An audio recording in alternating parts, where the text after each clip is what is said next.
Bonjour à tous, il est 8h10 sur RCF, la matinale se poursuit et ce matin, alors qu'il y a 3 mois, on nous annonçait la fin de Daesh en Syrie, nous revenons sur cette guerre et interrogeons la paix dans cette région, ainsi que les mécanismes diplomatiques qui n'ont pas réussi à empêcher ces centaines de milliers de morts et ces millions de déplacés.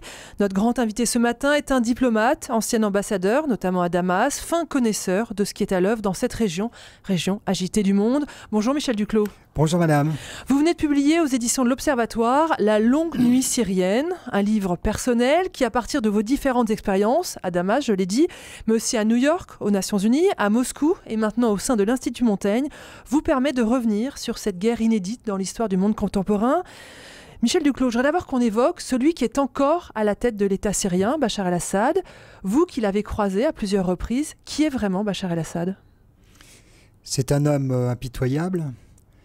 C'est un homme qui est un héritier, c'est-à-dire qui applique pour gouverner son pays et maintenant pour combattre son peuple les recettes qu'il a acquises auprès de son père. Et comme il est l'héritier d'une minorité, c'est un pouvoir minoritaire qui ne croit qu'à la violence pour maintenir son pouvoir. En même temps, c'est pour moi l'incarnation de la duplicité, puisque lorsqu'il parle à des étrangers, il s'exprime dans un anglais convenable, avec cette volonté de plaire, de séduire. Et naturellement, il ne tient jamais sa parole, puisqu'il y a toujours un gouffre entre le visage qu'il offre et les actions qu'il mène. On entend encore, ici et là, qu'il aurait protégé les chrétiens. Les chrétiens en Syrie, avant l'arrivée des Assad au pouvoir, occupaient une place importante. Il y a même eu un Premier ministre chrétien. À partir de l'arrivée au pouvoir des Assad, le nombre des chrétiens a commencé à diminuer et surtout leur place dans la vie publique s'est de plus en plus restreinte. Aujourd'hui, ils ne jouent plus qu'un rôle marginal et ils ont cette hantise de la submersion par une majorité musulmane, de plus en plus islamiste. Et cette hantise qui se cumule avec le souvenir traumatique des massacres des temps passés au Levant et plus récemment en Irak, les porte à soutenir ce régime. Mais là, ça fait partie de la duplicité totale de ce régime, car un chrétien qui s'oppose est tout aussi torturé, arrêté, tué qu'un autre. Donc Assad ne protège en aucun cas les chrétiens. Et il protège ceux qu'il protège, c'est ça ? Il protège ceux qu'il protège dans une logique de mafia où le mot protection a le sens de raquette. Les victimes de cette guerre se chiffrent par centaines de milliers de morts, les déplacés par millions. Vous avez parlé on peut parler de tyran pour Assad. Comment expliquer qu'il règne encore sur la Syrie ? Ça s'explique par deux raisons. La première, c'est la nature de ce régime qui est prêt à faire reculer toutes les bornes de la violence et de l'inhumanité pour assurer son règne. C'est donc un pouvoir qui est dirigés par des sortes de police politique. En réalité, on dit des services de renseignement, les Mourabarat, mais ce sont des Gestapo. C'est comme ça que ça fonctionne. Et la nature de ce pouvoir ne va pas changer dans les mois et les années à venir ? Alors, il y a un logiciel qui reste totalement implacable et qui n'a jamais bougé, mais il ne faut pas non plus nier une capacité d'adaptation et certaines évolutions. Bachar, par rapport à son père, met l'accent beaucoup plus sur les Mourabarat que sur donc, les services dits de renseignement que sur l'armée. Il est beaucoup plus enclin à l'affairisme. Il a beaucoup développé l'affairisme familial. Et puis surtout, il dépend des Iraniens à un degré qui était inimaginable de temps de son père. Donc les fondamentaux restent, mais il y a quelques évolutions. Et là, la deuxième raison pour laquelle il a tenu, c'est évidemment les soutiens extérieurs qui lui ont été acquis, alors que l'opposition n'a bénéficié que de soutiens flageolants. Mais paradoxalement, ces soutiens extérieurs ne limitent-ils pas son pouvoir ? C'est un des paradoxes de ce système. Assad dépend entièrement des Russes et des Iraniens. Ils jouent probablement les uns contre les autres. Mais à la fin des fins, il est aussi capable de leur résister. C'est-à-dire qu'il est capable de faire comprendre à ses protecteurs qu'il ne faut pas toucher au cœur du régime, fondé encore une fois sur ce système clanique, mafieux, des services de sécurité et des affairistes. Et au fond, il réussit d'autant plus à les convaincre que pour les Russes, c'est assez naturel. Un État gouverné par des services de renseignement, ils trouvent ça plutôt sain. Pour les Iraniens, c'est un peu différent, mais il y a quand même d'autres affinités qui fait qu'ils sont prêts à avoir sur ce terrain-là une sorte d'accord tripartite avec Assad. Michel Duclos, vous évoquez la Russie, vous évoquez l'Iran. Quel est l'intérêt stratégique de la Syrie pour ces deux pays? Pourquoi se disputent-ils sa dépouille? La Russie a vu dans l'Iran, d'une part, une manière de montrer aux Occidentaux qu'elle était capable de mettre un coup d'arrêt à ce qu'elle considère comme une politique de changement de régime. Donc qu'elle était capable de faire front à l'Occident. Et d'autre part, ça lui a permis, peut-être d'ailleurs sans qu'elle s'y attende à ce point, de retrouver un prestige considérable dans la région et au-delà de la région, de restaurer son image dans le monde. Donc sans doute y avait-il des objectifs militaires limités, garder des bases, maintenir Assad, mais ça a donné à la Russie une bouffée d'air, une bouffée d'oxygène considérable sur le plan international. Pour l'Iran, c'est beaucoup plus précis, mais là aussi il y a un aspect un peu mystique, c'est avoir l'accès à la Méditerranée, ce qui est un vieux rêve impérial persan et maintenant iranien. Le 23 mars dernier, Donald Trump a annoncé la fin de la guerre en Syrie avec la chute du califat et de Daesh. Pour vous, Michel Duclos, est-ce que la guerre en Syrie est vraiment terminée et est-ce que Bachar el-Assad l'a gagnée? Assad a gagné une victoire politique terrible pour nous, qui est de restaurer le règne de la peur et de la terreur. Car effectivement, il n'y a plus d'opposition que l'on appelait modérée, disons d'opposition nationale. Il n'y a plus que les djihadistes pratiquement qui lui font front. Et ça, c'est exactement ce qu'il voulait, si vous voulez. Et si les réfugiés ne reviennent pas, c'est parce qu'ils continuent à arrêter imperturbablement toute personne qui n'est pas directement alignée sur son pouvoir. Donc Assad a gagné cette guerre-là, la guerre politique, mais en même temps, la guerre continue puisque un tiers du territoire continue à lui échapper. Les Turcs sont là, les Américains sont là, les Iraniens et les Israéliens poursuivent un conflit à bas bruit, mais avec des éclats de temps en temps. Donc au fond, la guerre du régime contre la population est peut-être terminée, c'est pas encore complètement certain. Le terrorisme existe toujours en germe et les grandes puissances régionales continuent à se faire la guerre en Syrie. Michel Duclos, votre livre est aussi une forme d'introspection. À quel moment la communauté internationale a-t-elle échoué?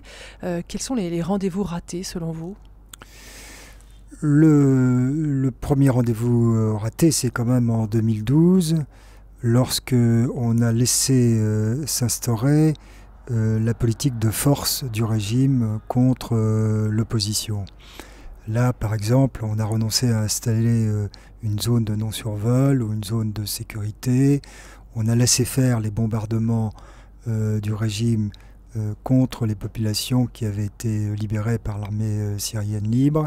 Et là, le régime a senti qu'il pouvait y aller, qu'il n'y aurait pas d'opposition de la part des Occidentaux dans la montée de la violence.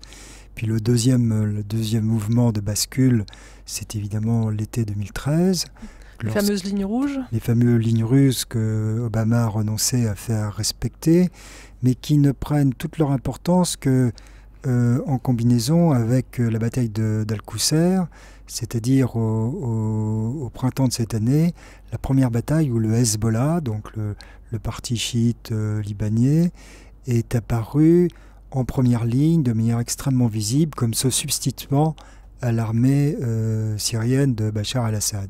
Et c'est là où l'opinion, qui jusqu'ici hésitait entre plusieurs tendances et qui n'étaient pas acquises à l'islamisme, a commencé à avoir cette lecture sunnite contre chiite. Et en n'intervenant pas, les Occidentaux ont achevé de convaincre les malheureux qui avaient pris les armes que décidément il n'y avait rien à attendre des Occidentaux, qu'il fallait écouter ce que disaient les islamistes et bientôt les djihadistes.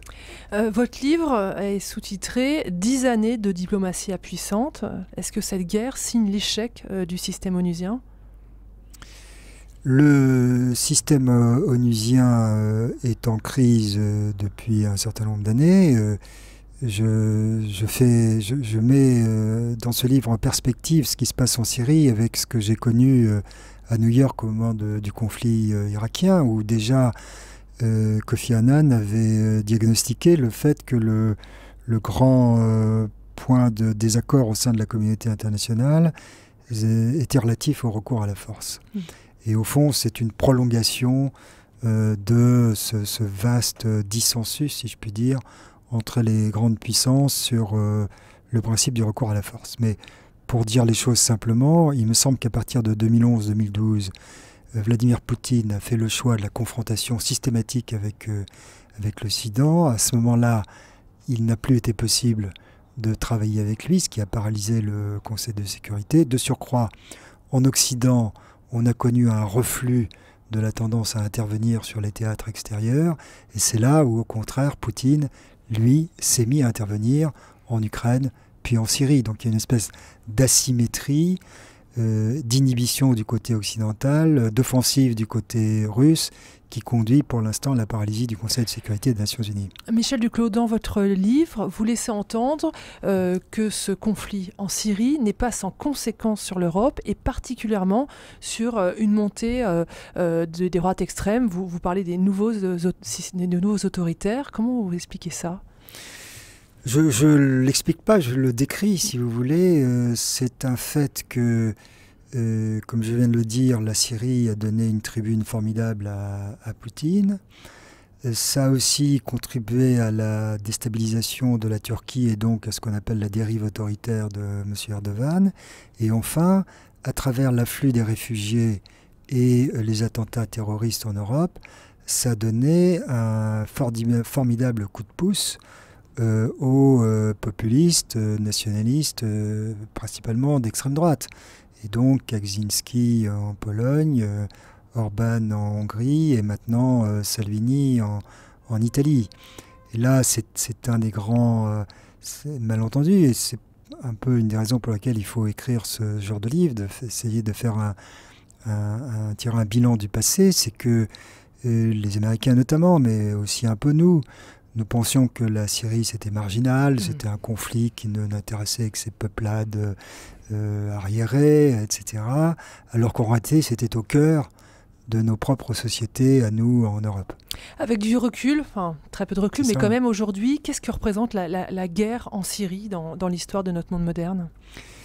Je crois que c'est un moment de cristallisation de ce que j'appelle la montée des nouveaux autoritaires, comme je viens d'en faire d'y faire allusion notamment pour l'Europe.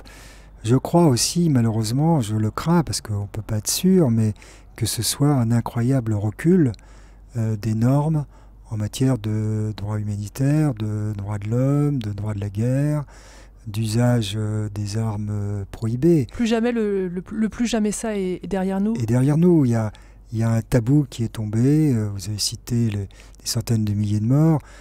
Ce qui me frappe le plus, c'est le règne de la torture qui est central dans ce régime et devant lequel on détourne les yeux finalement. Michel Duclos, votre livre s'appelle « La longue nuit syrienne ». Alors d'où viendra la lumière pour les Syriens? Est-ce que de nouveaux matins sont possibles pour ce peuple et ce pays? Les Syriens ont montré qu'il y avait un autre visage de leur peuple que celui de leurs dirigeants.